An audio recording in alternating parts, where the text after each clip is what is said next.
Before you begin any repair on your vehicle, check to make sure that you have the correct parts for the cooling system service that you're about to begin. Ask your store counterperson for help. Also, make sure that you have the tools you'll need to do the job. You'll need the items necessary to jack up your car, including a lug wrench or appropriate socket, and a jack and a safety support stand. You'll need 4 concrete or wooden blocks sufficient to keep the car from rolling. You'll also need a drain pan, a pair of pliers, a set of screwdrivers, both regular and Phillips, and you'll need a set of wrenches or a socket set, either metric or English, depending upon your particular car. You should have an antifreeze tester, and finally, a sharp knife. With everything ready, let's begin the repair of the vehicle with it positioned on a hard, flat work surface. After the engine has cooled down, you may begin the repair. Set the parking brake and place the automatic transmission in park or a standard transmission in neutral. Even though you may have determined that repairs are needed, you should do a complete cooling system inspection anyway. Let's review the procedure together just to make sure that you haven't missed anything. With the engine completely cooled down, use the antifreeze tester to check your antifreeze. Many late-model cars will have an auxiliary expansion tank, a plastic tank mounted near the radiator where the quantity can be checked. Don't confuse it with the windshield washer solvent bottle. Then remove the cap and check the coolant condition. Or you may remove the radiator cap. While holding it with a rag, push down and turn counterclockwise 1 notch. Wiggle the cap to release any pressure. Then push down again and continue to turn counterclockwise until it's loose, then lift the cap off the radiator. Now check the antifreeze using your antifreeze tester available at your auto parts store for purchase or rental. The cooling solution should have a minimum protector level for approximately 20 degrees below zero, regardless of where you live. It should be clean and show no signs of rust or corrosion. The coolant should be flushed or replaced on a periodic basis per the original equipment manufacturer's instructions. Inspect the belts that drive the cooling fan and/or the water pump. They should be tight and should not show any signs of fraying or cracking. As a rule of thumb, you should not be able to turn a pulley against belt tension. Check the hoses. These are the major cause of cooling system failures. Begin the inspection by looking at the heater hoses, starting at the firewall.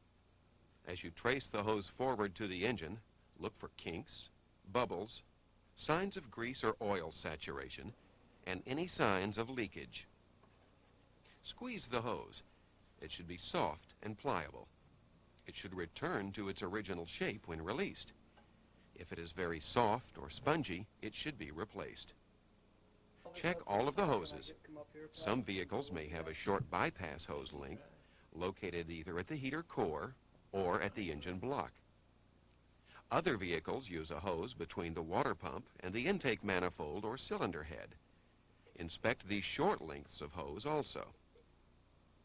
Next, inspect the radiator hoses. The top hose should retain its original shape as the cooling system drops in temperature. It should not show signs of collapsing. As you squeeze the hose, it should return to its original shape. Make sure that there are no bulges adjacent to the hose clamp with any signs of cracks or bubbles. Inspection of the bottom radiator hose is probably the most difficult on the vehicle. It may be necessary to jack the car up and support it on a safety stand to actually complete the inspection. After checking the owner's manual, place the jack in the proper location under the frame or suspension system. Then, lower the car onto a safety support stand. With the car properly supported on a support stand, begin by checking the bottom hose at the engine block and move along the hose towards the radiator. Make sure that the hose is not cracked, no bulges or bubbles, and that it is not leaking. The bottom radiator hose normally has a support wire inside, so you may not be able to squeeze the hose during the inspection process.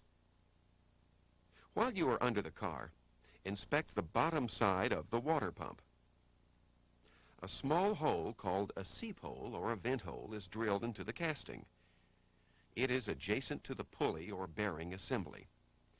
If any signs of rust, corrosion, or wetness are present below this seep hole, the water pump bearing and seal assembly have begun to wear out, and the water pump will soon need to be replaced. Also, while you're under the car, inspect along the sides of the engine block for a series of casting holes.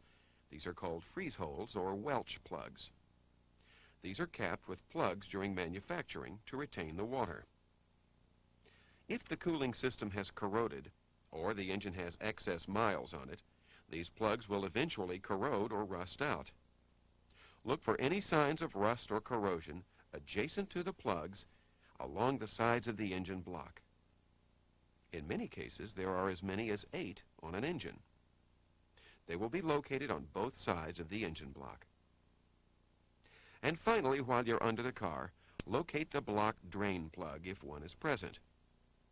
Normally, this is located just above the oil pan lip, and it may be nothing more than just a small drain cock or a 1/4-inch plug threaded into the engine. Inspect the heater control valve if your car has one. It's located in the heater hose. The valve is controlled by a cable device. If you have a cable style, move the temperature control lever inside the car back and forth from warm to cold while an assistant observes the valve control movement. If yours is vacuum controlled, checking its operation will require starting the engine. Then move the heater control from cold to hot and note valve movement. The last inspection that can be performed on a cooling system will check the heater core, the hoses, the water pump, and the radiator for their ability to hold pressure. The system pressure can be determined by reading the PSI rating on the radiator cap. A system pressure tester can be purchased or rented at your auto parts store to perform the test. The technique for using the pressure tester is to install it on the radiator itself. A hand pump applies pressure to the cooling system. The pressure is pumped up to the operating level of the system as noted on the cap. Once pressure is built up, you would monitor the pressure gauge for any drop in pressure over a 3 to 4 minute time frame. You can inspect the system for leaks if the pressure dropped. Don't forget to check underneath and around the seep hole in the water pump and the freeze plugs on the engine block. Inspect the bottom radiator hose and the lower portion of the radiator. Carefully release the pressure on the system and remove the tester. The last test is to pressure check the radiator cap. Using the radiator tester and adapter, check the relief pressure on the cap. Pump up the pressure until the relief pops. It should be close to the rating on the cap. Once the vehicle inspection is completed and you have noted any leaks, belts, or hose problems, your next step will be to service those particular items that need repair or preventative maintenance. Once you have the proper clamps, hoses, antifreeze, radiator cap, etc., you'll be ready to begin the actual repair process. Slowly open the radiator drain plug on the bottom side of the radiator. If the vehicle does not have a drain cock, it will have a simple plug. Be careful not to twist the radiator when you open the drain plugs. Catch all of the coolant in the drain pan and dispose of it properly. When the cooling system is completely drained, install a flush kit if your vehicle doesn't already have one. The kit goes in the heater hose that runs from the top of the engine to the firewall.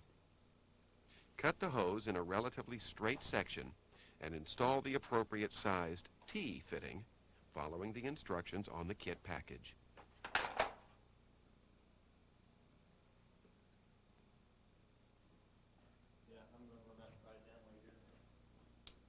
To backflush your cooling system, attach the anti-backflow coupler to the T fitting and connect a garden hose to it.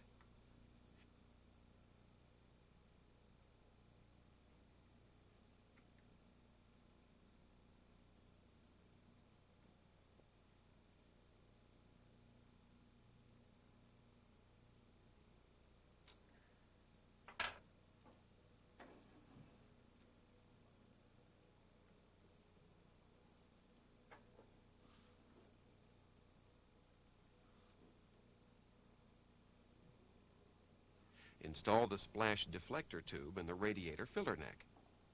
Now turn on the water and flush the system with the engine running and the heater control set to hot until the water runs clear. Off the water and the engine and completely drain the system. Once the system is clean, you can begin to change the hoses. Start by removing the top radiator hose. Loosen the clamps at both the engine block and the radiator. After loosening them, either remove them or slide them away from the engine and radiator. Then, using a sharp knife, cut the radiator hose completely through to the metal fitting on the engine block and on the radiator. Next, carefully insert a small screwdriver between the hose and the radiator, or the hose and the engine block, to spread the hose. Then carefully slide the hose off of the two fittings. Remove any air filter or air ducting if they're in your way, and then unbolt the thermostat housing.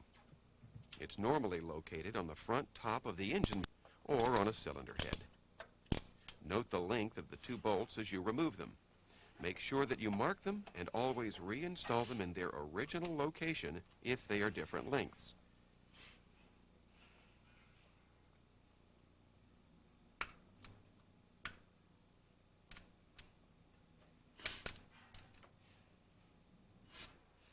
Once the thermostat housing is loose, carefully remove it from the engine.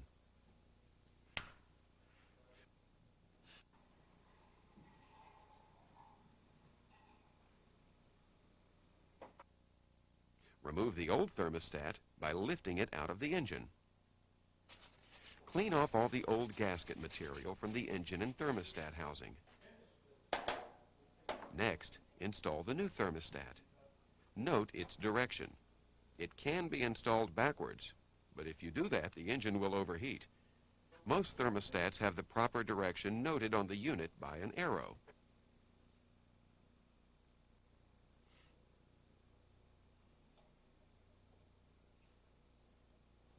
Once the thermostat is in place in the engine, position the new gasket over the thermostat.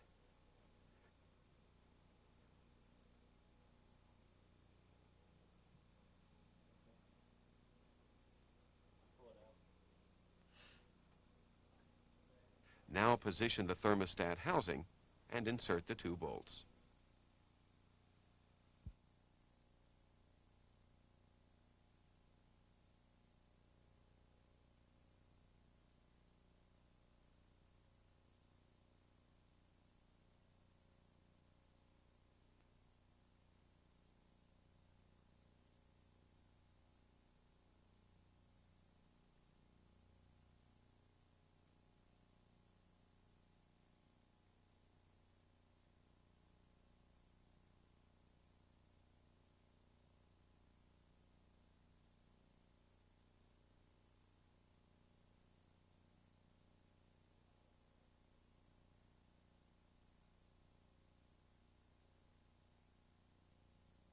Carefully tighten them, each a little at a time until they are both evenly snug.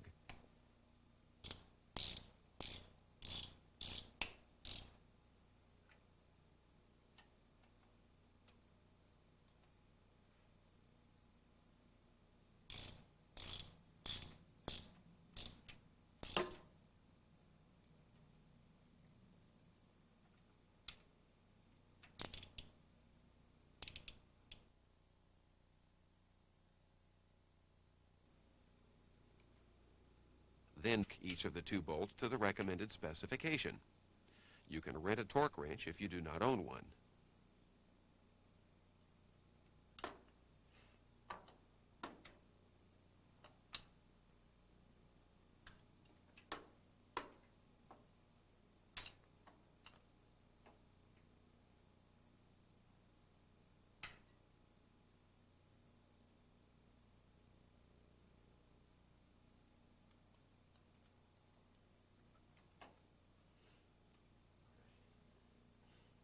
Now you're ready to install the new radiator hoses. Don't forget to put the clamps on the hoses first. Install each end and position the clamp.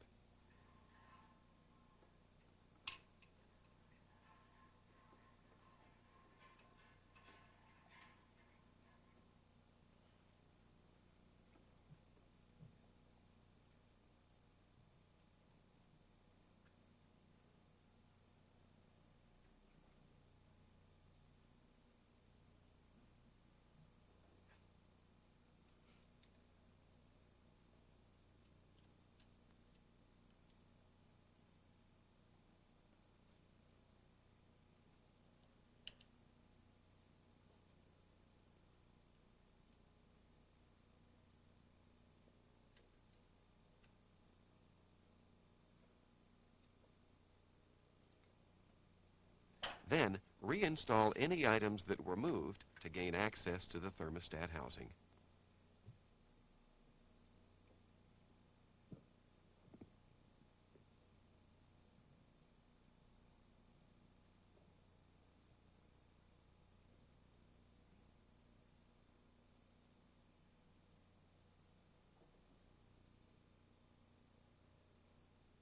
Don't forget to put the clamps on the hoses first.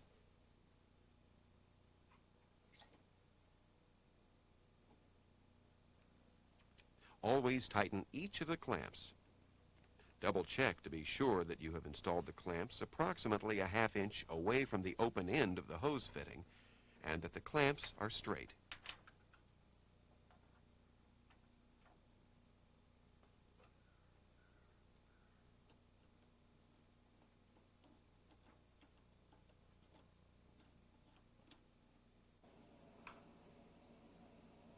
Now, repeat the process on the bottom hose.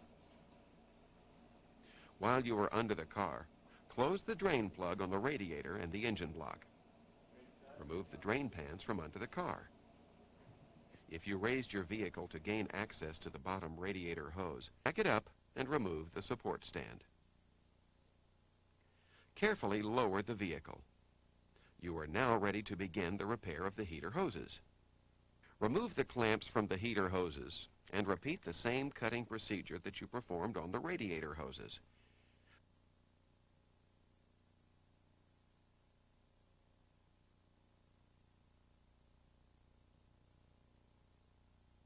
Do one hose at a time.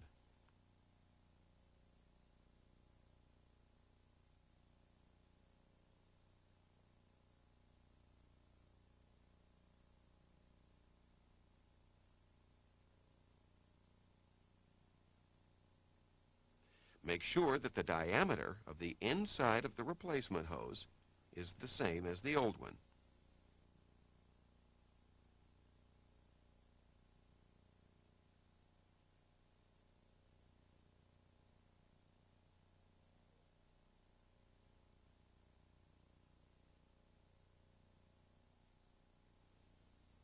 Reinstall the new piece of hose following the same route the original hose took.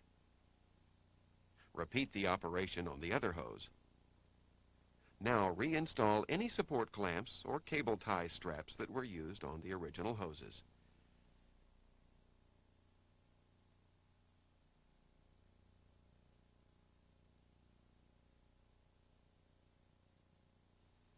Begin the refilling operation by pouring antifreeze into the radiator. Add enough to equal approximately 50% of the total cooling system capacity. Consult your owner's manual for the capacity of your cooling system if you're not sure. If the system will not accept the required amount of antifreeze as you add it to the system, it means the system is air-bound. This is easily cured by loosening the hose clamp on the highest heater hose. Loosen the clamp and hose enough to allow air and coolant to pass out of the hose. Once the air pressure has been relieved, leave the hose loose and continue adding coolant until the required quantity is added. Next, top off the system with water until water and coolant flows from the upper heater hose. Then tighten the clamp, top off the radiator, and add water to the coolant recovery tank.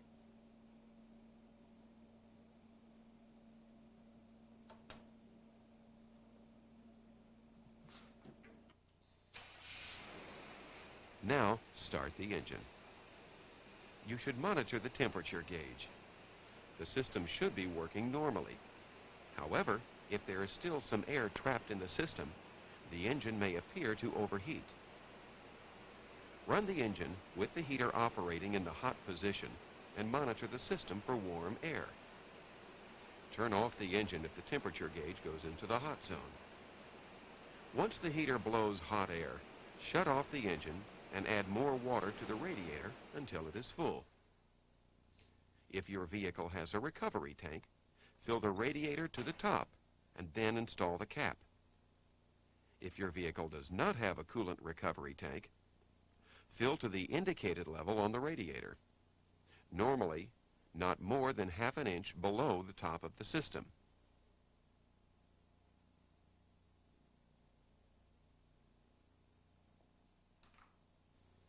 Reinstall the radiator cap and again start the car.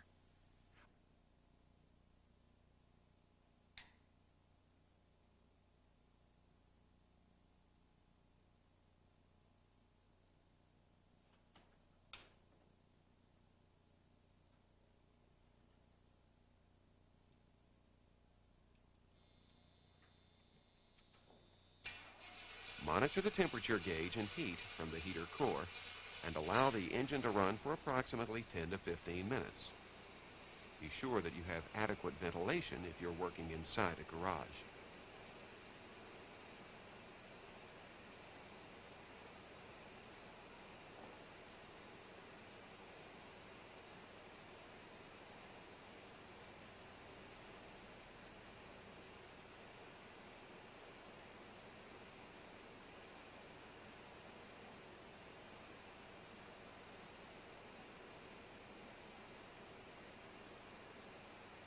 After the temperature is in the normal range, shut the engine off and allow the system to completely cool.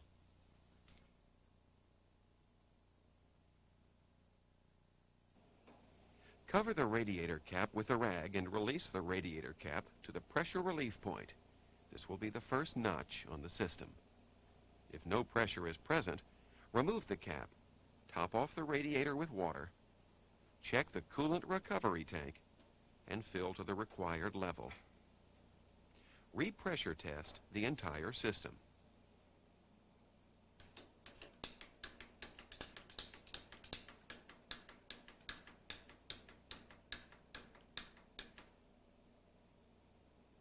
Note any leaks and retighten the hose clamps.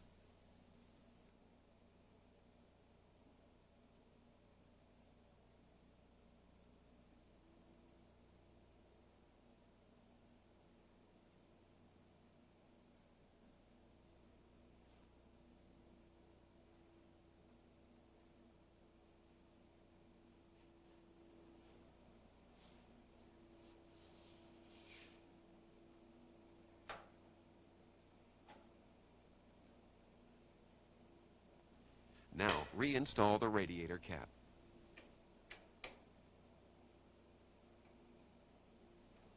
That's all there is to it. You have successfully completed the cooling system service. If you have enjoyed this approach to vehicle maintenance, look for other do-it-yourself tapes from Automotive Educational Products.